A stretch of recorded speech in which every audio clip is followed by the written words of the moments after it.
Hi! Welcome to my channel. చల్లటి వాతావరణానికి వేడి వేడి వంకాయ బజ్జీ అండి.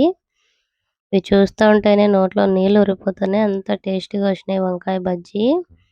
జంపు వంకాయలైతే ఈ విధంగా అయితే హాఫ్ హాఫ్ కట్ చేసి ఈ విధంగా అయితే వంకాయ బజ్జీ అయితే చేసినా అండి నేను.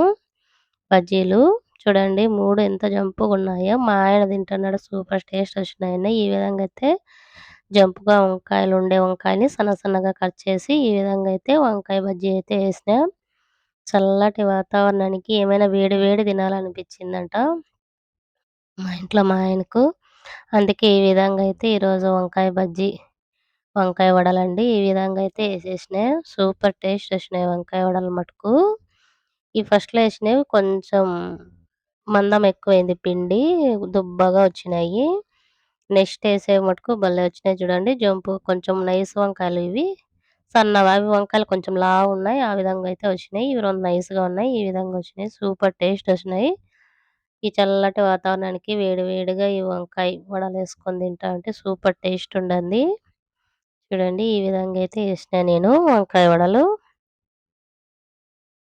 దాంట్లో ఎర్రగడ్డ స్టఫ్ వచ్చేసి ఎర్రగడ్డ, కొత్తిమీరి బాగా సన్నగా తరిగి దాంట్లో మధ్యలో పెట్టుకొని తింటంటే సూపర్ టేస్ట్ ఉందండి.